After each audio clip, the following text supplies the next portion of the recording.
பரிசுத்த நாமத்திற்கு மகிமை உண்டாவதாக. இந்த காலை வேளையிலே உங்கள் அனைவரையும் ஆண்டவராகிய இயேசு கிறிஸ்துவின் இன்ப நாமத்தில் உங்களை அன்போடு வாழ்த்தி வரவேற்கிறேன். விண்துளிகள் வாயிலாக இந்த நாளில் சந்திப்பதிலே மிகுந்த மகிழ்ச்சி அடைகிறேன்.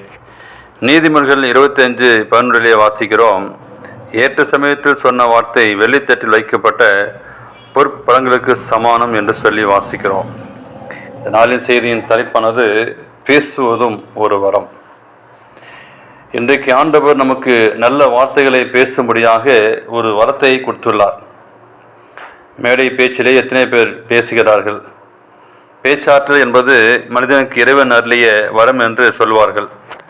தேவன் அருளிய அந்த வார்த்தையை நாம் எவ்வாறு உபயோகிக்கிறோம்?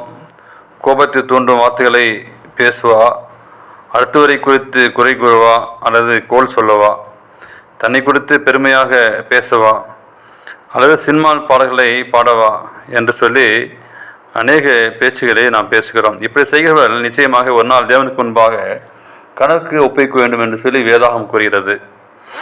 தேவனை துதிப்பதற்கும் அவருடைய வசனங்களை வெறுப்பதற்கும் வேதத்தை வாசிப்பதற்கும் பிறருக்கு பிரயோஜனம் உண்டாகும் வார்த்தைகளை பேசுவதற்கும் நாம் நாவை உபயோகிக்க வேண்டும். இக்கட்டான நேரத்தில் குடும்பி போய் நிற்கிறவர்களுக்கு நல்ல ஆலோசனை வழங்கி சரியான முடிவெடுக்க உதவுங்கள். அன்பானவர்களை இழந்து துன்பத்தில் தவிப்பதற்கு ஆறுதலாக பேசுங்கள். தனிமையில் வாடி போயிருப்பவரிடம் அன்பாகவும் பாசத்தோடும் பேசுங்கள். பக்தி விருத்துக்கு ஏற்ற நல்ல வார்த்தைகளை உண்டானால் அதையே கேட்கிறவர்களுக்கு மிகுந்த பிரயோஜனம் உண்டாகும்படி பேசுங்கள்.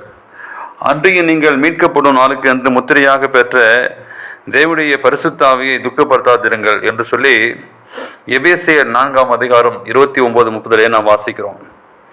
யோபுவின் சரித்திரத்தில் பார்க்கும்போது கர்த்தர் சொன்ன சாட்சி என்னவென்றால், கர்த்தர் இந்த வார்த்தைகளை யோபோரே பேசின பின் கர்த்தர் தேமானியான எலிப்பாசை நோக்கி, உண்மையில் 2 சிநேகிதர் மேலும் எனக்கு கோபம் மூழ்கிறது. என் தாசனாகிய யோபு பேசினது போல் நீங்கள் என்னை குறித்து நிதானமாய் பேசவில்லை. அதனால் நீங்கள் 7 காளைகளையும் 7 ஆட்டுக்கடாக்களையும் தெரிந்து கொண்டு என் தாசனாகிய யோபிடத்தில் போய் உங்களுக்காக சர்வாங்க தகன பலியிடுங்கள். என் தாசனாகிய யோபும் உங்களுக்காக வேண்டுதல் செய்வான். நான் அவன் முகத்தை பார்த்து உங்களை உங்கள் புத்தினத்திற்கு தக்கதாக நடத்தாதிருப்பேன். என் தாசனாகிய யோபு பேசிய போல் நீங்கள் என்னை குறித்து நிதானமாய் பேசவில்லை என்றான். யோபுரை வாசிக்கிறோம். ஏசியா தீர்க்கதரிசி இவன்மாக எழுதுகிறார், இலைப்படைந்தவனுக்கு சமயத்துக்கு ஏற்ற வார்த்தை சொல்ல நான் அறியும்படிக்கு கர்த்தரையாகிய ஆண்டவர் எனக்கு கல்விமானின் நாவை தந்தளினார், காலைதோறும் என்னை எழுப்புகிறார் என்று சொல்லி ஏசாயா 50:4 வாசிக்கிறோம். நம்மை சுற்றிலும் இருப்பவர்களுக்கு நன்மை உண்டாகும்படி நாம் பேசுவோம். நம்முடைய வாயின் வார்த்தைகள் ஆண்டவர் சமூகத்தில் பிரதியாக இருப்பதாக. தேவன் தாமே உங்களை ஆசீர்வதிப்பாராக. ஆமேன்.